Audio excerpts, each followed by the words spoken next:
করুত বিষ্ণু কাম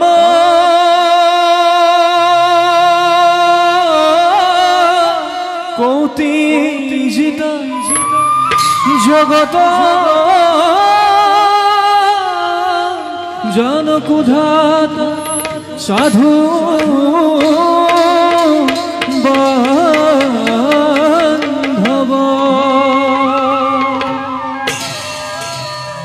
প্রবেশ রাখেন ধরা তাল এক তাল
প্রবেশিলা সভার মাঝে দেব শ্রী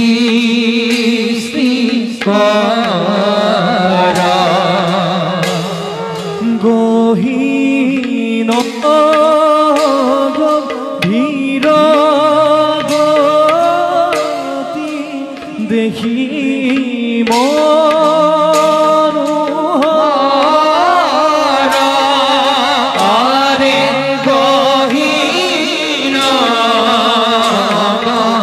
हीरा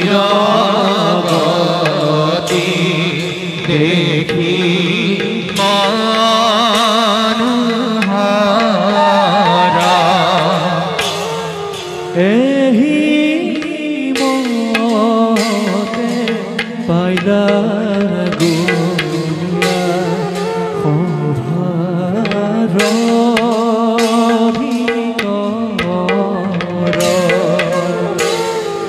ৰাম হৰি ৰাম হৰি বোলা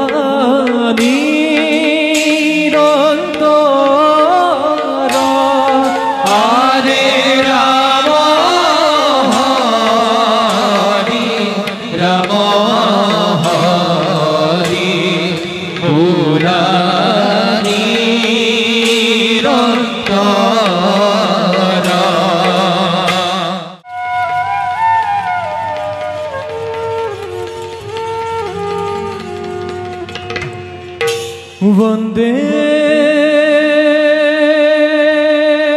शिव त्रिनयन पंचानन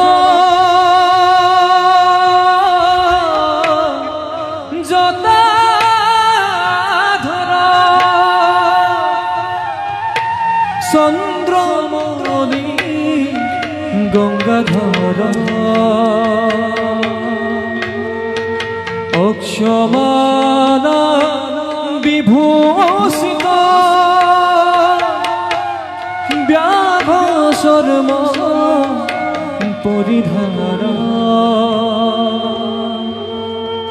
सदायुग ध्यानरत विषकेतु शूलपाणि प्रणमामि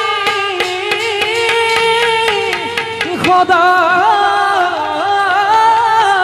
शिव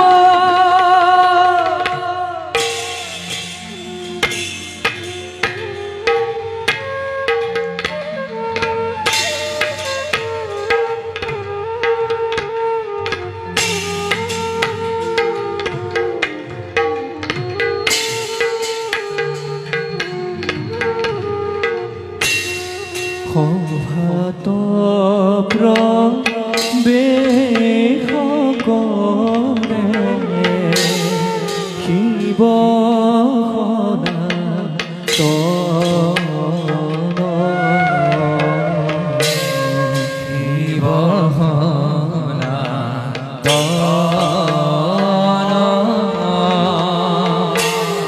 ককালে বা ভৰসানা দেখি মনো হৰ ককালে বা ভৰসানা দেখি মনো হৰ দেখি মনোহৰ হিমতে পাইলা গোয়া কইলা হৰ কইলা হৰ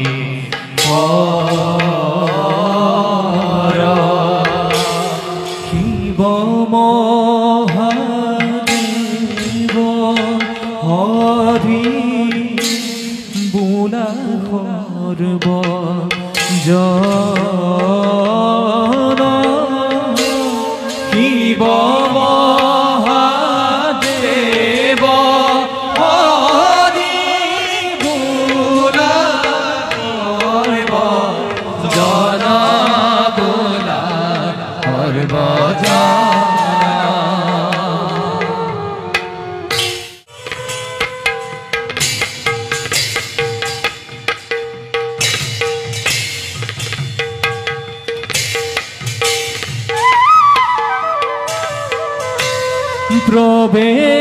প্ৰবেশিৰা সভাৰ মাঝে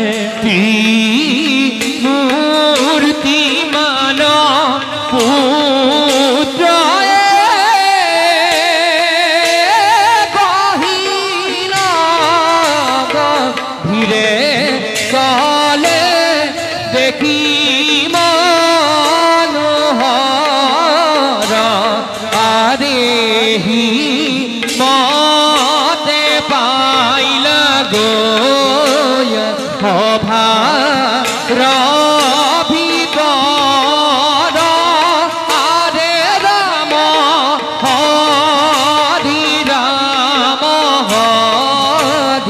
ফুলানীৰ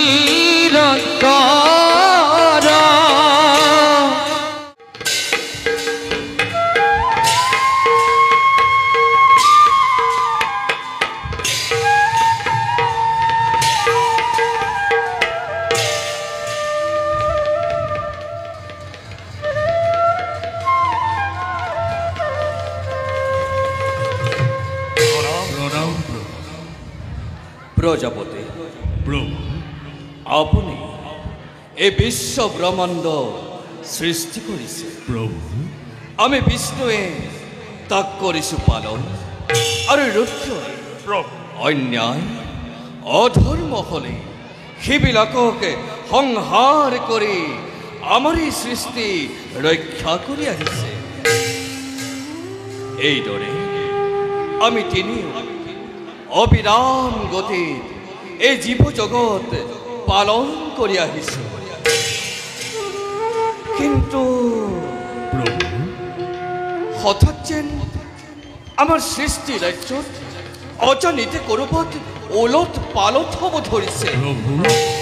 যেন প্ৰজাপতিয়ে সৃষ্টি কৰিবলৈ পাহৰিছে, আমি বিষ্ণুৱে পালন কৰিবলৈ পাহৰিছো, আৰু ৰুদ্ৰই সংহাৰ কৰিবলৈ পাহৰি পেলাইছে। যেনে দৃষ্টি নিক্ষেপ কৰিছো, তেনি আমাৰ সৃষ্টি ৰাজ্য পাপৰ দ্বাৰা নিমজ্জিত হৈ ধৰ্মকে চোৰমাৰ কৰি অধৰ্মই গ্ৰাস কৰি আহিব ধৰিছে। ইয়াৰ কিবা কাৰণ বিচাৰি পাইছেনে বাৰু প্ৰজাপতি ব্ৰহ্মা আৰু দেৱাদিদেৱ ৰুদ্ৰ? প্ৰভু, আমি এই যুগৰ শেষ কল্পত ভৰি দিছোঁ। যুগ পৰিৱৰ্তনৰ লগে লগে পৃথিৱীত নানা ধৰণৰ অপায় অমংগল অক্ৰিয়া অপ্ৰীতিয়ে দেখা দিয়ে। প্ৰভু, ইয়াক বাধা দিয়াৰ শক্তি পৃথিৱীত কাৰোৱেই নাই। চাৰিওফালে আজি কেৱল মাত্ৰ দেখিছোঁ অন্ধকাৰ। কালে সকলোকে এফালৰ পৰা গ্ৰাস কৰি আনিব ধৰিছে। প্ৰভু, গ্ৰাস কৰি আনিব ধৰিছে।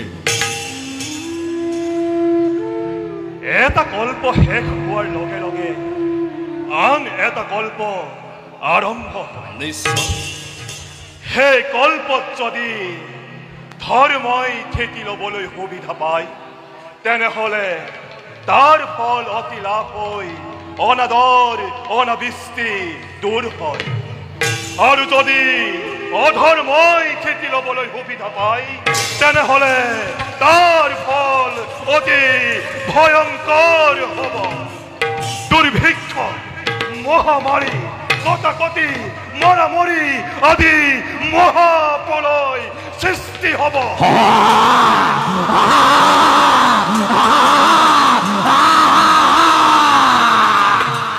প্ৰভু, মহাপ্ৰলয়ৰ আৰম্ভণি হ'লেই প্ৰভু আকাশ মাৰ্গত দেখিছোঁ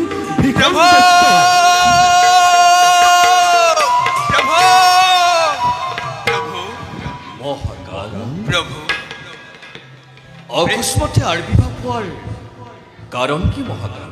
প্রভু, পৃথিবী রক্ষণের ভার আমার উপরত অর্পণ করা হয়েছে। নিশ্চয়, কিন্তু সেই দায়িত্ব পালন কৰিবলৈ মই অপাৰ। মহাকাল, তাৰ কাৰণ মহাকাল? তাৰ কাৰণ হব পৃথিবীত অন্যায়, অধৰ্ম, অত্যাচাৰ অবিচাৰ দূৰ দিশত উপনীত হৈছে। মহাকাল, ধৰ্মৰ নাম গোন্ধ একোকেই নোহোৱা হৈছে। ধৰ্মই স্থিতিকে ল'ব নোৱাৰা হৈছে। প্ৰভু, গতিকে মই আৰু চাই থাকিব নোৱাৰা হৈছোঁ। মহাকাল, তাৰ পৰিণাম কি হ'ব?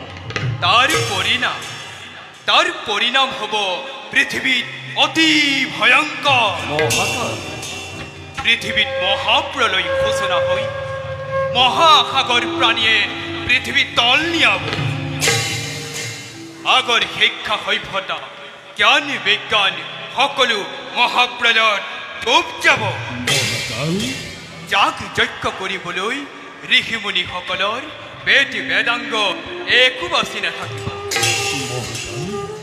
সৃষ্টি ৰক্ষা নহলে পৃথিৱীৰ নৰ মনুষ্যৰ কি দশা হব মহাকাল? কোৱা মহাকাল, কি দশা হ'ব? পৃথিৱীত ধৰ্ম বুলিবলৈ একো নাই। মহাকাল, সকলো অধৰ্মই এফালৰ পৰা কাষ কৰি আনিছে। গতিকে মই আৰু চাই থাকিব নোৱাৰা হৈছো প্ৰভু। মোৰ কাৰ্যকাল শেষ হৈ আহিছে।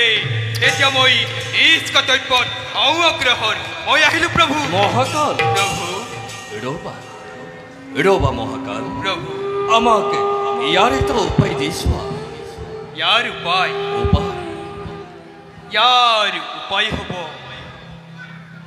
প্ৰভু, ইয়াৰ উপায় হ'ব পৃথিৱী সপ্তদ্বীপৰ ভিতৰত কেৱল জম্বুদ্বীপৰ মহাধৰ্মপৰায়ণ ৰজা সত্যব্ৰত। সত্যব্ৰত? তেওঁ দ্বাৰাহে সৃষ্টি ৰক্ষা কৰিব পাৰিব। আৰু পিতামহ প্ৰজাপতি মহাকাল, যিমানবোৰ বেদ বেদাংগ আছে সকলোবোৰ ঈশ্বৰ জন্মৰ বাবে সংগ্ৰহ কৰি ৰাখক। আৰু পিতামহ ৰুদ্ৰ এই মহাপ্ৰলয়ৰ মাজৰ পৰা মহাকায়ী জীৱ জন্তু মহাদৈত্য আদি মূৰ দাঙি উঠিব, সেইবোৰ ধ্বংস কৰিব লাগে। আৰু আমি কি কৰিব লাগিব মহাকাল? আপুনি প্ৰভু আপুনি সত্যপথ ৰজাক লৈ সেই সময়ত যি অৱতাৰৰ প্ৰয়োজন হয় তাৰেই ৰূপ ধাৰণ কৰি প্ৰয়োজনীয় বস্তুবোৰ উদ্ধাৰ কৰিব লাগে। সাৱধান, কিন্তু মহাপ্ৰলয়ৰে আৰু বেছিদিন নাই, পাহৰি নাযাব। মই মাত্ৰ সাৱধান কৰি দিলো। এতিয়া মই নিজ কৰ্তব্যত অগ্ৰসৰ মই আহিলো প্ৰভু, মই আহিলো। এই সুন্দৰ বিনন্দীয়া ধৰণী মহাসাগৰৰ মাজত ডুব যাব প্ৰভু। কিন্তু প্ৰভু পুনৰ জানো ইয়াৰ সৃষ্টি কৰিব পৰা হ'ব প্ৰভু? প্ৰজাপতি প্ৰভু আপুনি এতিয়াৰ যিমানবোৰ বেদ বেদাংগ কৃষ্টি সভ্যতাৰ নিদৰ্শন থকা সামগ্ৰী আছে সকলোবোৰ এপদ এপদকৈ সংৰক্ষণ কৰাৰ ব্যৱস্থা কৰক। মহাপ্ৰলয়ৰ পাছৰ কল্পৰ লোকে যাতে জ্ঞান অৰ্জন কৰিব পাৰে তাৰ ব্যৱস্থা কৰক প্ৰজাপতি। ভাল প্ৰভু। দেৱাদিদেৱ ৰুদ্ৰই প্ৰভু হঠাৎ মহাবল ধাৰণ কৰি সকলোবিলাকৰ ৰক্ষণাবেক্ষণৰ ব্যৱস্থা লওক। বিশেষকৈ বেদ বেদাংগ কৃষ্টি সভ্যতাৰ নিদৰ্শন যদি অনাৰ্যৰ হাতত পৰে তেন্তে এই পৃথিৱীৰ পৰাই আৰ্য ৰাজত্ব অৱসান ঘটিব। এতিয়া যাওক প্ৰজাপতি আৰু দেৱাদিদেৱ ৰুদ্ৰ, প্ৰভু আপোনালোকে নিজ নিজ কৰ্তব্যত অগ্ৰসৰ। তেন্তে প্ৰভু আমিও নিজ নিজ কৰ্তব্যতে অগ্ৰসৰ। বলক প্ৰজাপতি, বলক।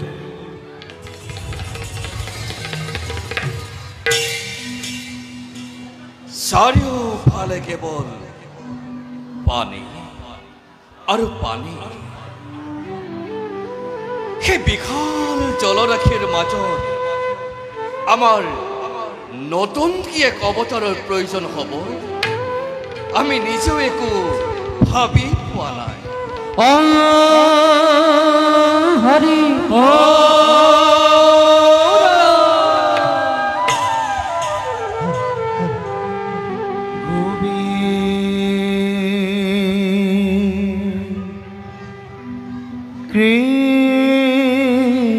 কৃষ্ণ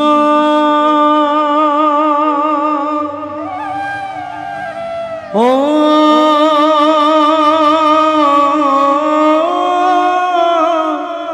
হে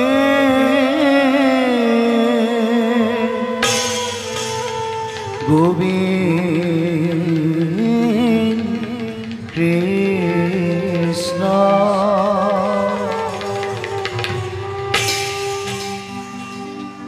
গোবিন্দ গোবিন্দ গোবিন্দ গোবিন্দ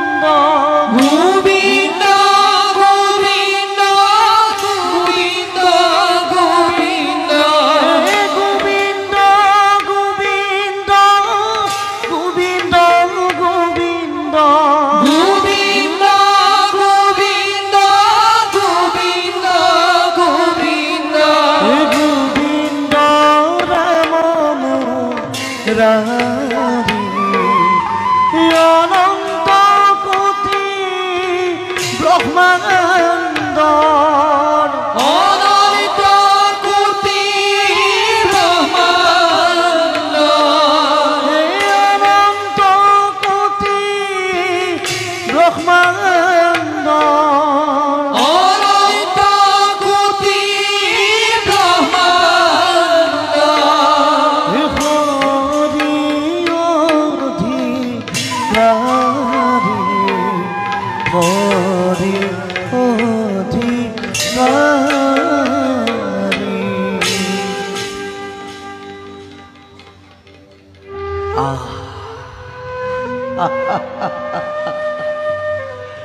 সৃষ্টিৰ মহাপালক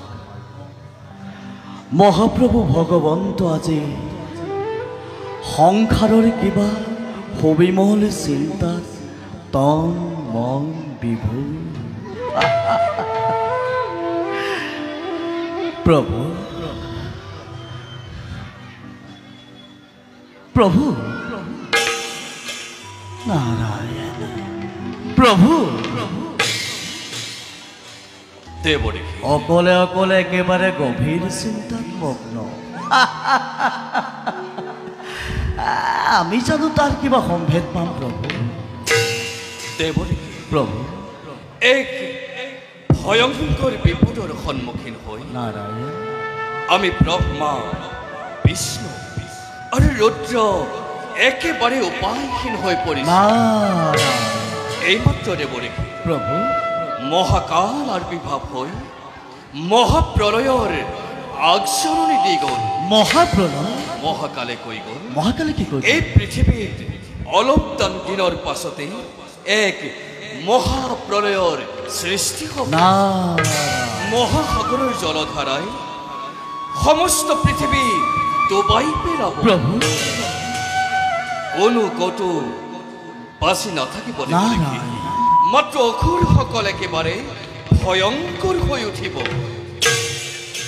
অসুৰ হয় দেৱৰেখী অসুৰ দৈত্য দৈত্য দেৱৰেখী দেৱৰেখী সেইবিলাকক দমন কৰিবলৈ ৰুদ্ৰনো কিমান সময়ৰ প্ৰয়োজন দুষ্টক দমন আৰু সন্তক পালন কৰিবই লাগিব প্ৰভু দেৱৰেখী প্ৰভু আপুনি কথাটো একেবাৰে পাতলকৈ ভাবিছে প্ৰভু আপুনি চিন্তা কৰি চাওকচোন দেৱৰেখী ধ্বংস হৈ যোৱা এখন সৃষ্টি পুনৰ গঢ়িয়াটো জানো ইমান সহজ আচলতে হয় প্ৰভু মহাপ্ৰলয় আৰম্ভ হ'লে এই পৃথিৱীত কোনো ক'তো বাচি নাথাকিব নহয় দেৱৰেখী প্ৰভু মহাকালে কৈ গ'ল মহাকালে কি কৈ গ'ল সেই মহাপ্ৰলয়টো কিন্তু জম্বতী পৰজা মহাধাৰ্মিক সত্যব্ৰত জীয়াই থাকিব দেৱৰেখী জম্বুদ্বীপ ৰজা সত্যব্ৰত সত্যব্ৰত সত্যব্ৰত তেওঁৰ দ্বাৰাই পুনৰ সৃষ্টি ৰক্ষা কৰিব পাৰিব কিন্তু কেনেকৈ দেৱৰেখী শুনক প্ৰভু মহাপ্ৰলয় আৰম্ভ হোৱাৰ প্ৰাক মুহূৰ্তত প্ৰয়োজনীয় সকলোবিলাক বেদ বেদাংগ সংৰক্ষণ কৰাৰ ব্যৱস্থা কৰক বিশেষকৈ জীৱ জন্তু গছ গছনি তৰু তৃণ ক'ত কেনেদৰে নিৰূপণ কৰিব তাৰ ব্যৱস্থা কৰিব পাৰিলেই পুনৰ সৃষ্টি ৰক্ষা পৰিব প্ৰভু সুন্দৰ আমিও তাৰেই পৰিকল্পনা কৰি আছিলোঁ দেৱৰেখী নাৰায়ণ সময়ত ব্যৱহাৰ কৰিব লাগিব বাৰু দেৱৰেখী প্ৰভু এইদৰে মাজে মাজে আহি আমাক কিন্তু বুদ্ধি ভৰসা দি থাকিবলৈ নাপাহৰিব নাৰায়ণ এতিয়া যাওঁ আপুনি প্ৰথমে নৰ সমাজৰ এই বাৰ্তাটি ভাল প্ৰভু তব দুখানি চৰণত পুনশ্চবাৰ প্ৰণিপাত জনায় দাসে যাওঁ এবে আপোন কৰ্তব্যত সংগৈ অগ্ৰসৰ তথাস্তু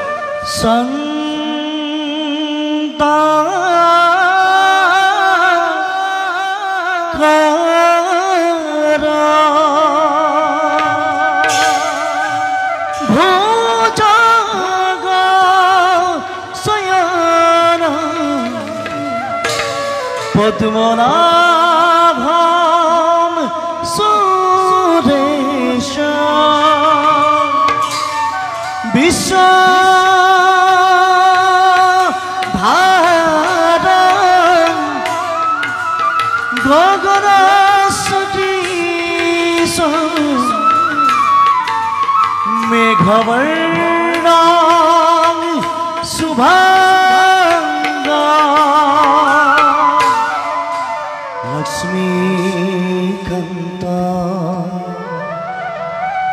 কমল নয়ন যোগী বিদ্যান গন্মা বন্দে বিষ্ণু ভব ভয় হরণ সর্বলোকে নাথ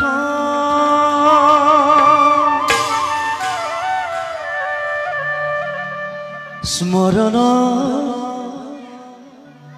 মাত্রকে যিহেতু দুৰ্ঘোৰ এই সংসাৰ দুখৰ অন্ত এহিহে তুতেহে ঈশ্বৰক হৰি এই বুদয় যতম হন্ত প্ৰভু ভগবন্ত অনন্ত ঈশ্বৰ প্ৰপন্ন জনতাৰ তুমি প্ৰিয়তম পৰম দেবতা জানিয়া লইলু শৰণ জানিয়া লইলু শৰণ জানিয়া লইলু শৰণ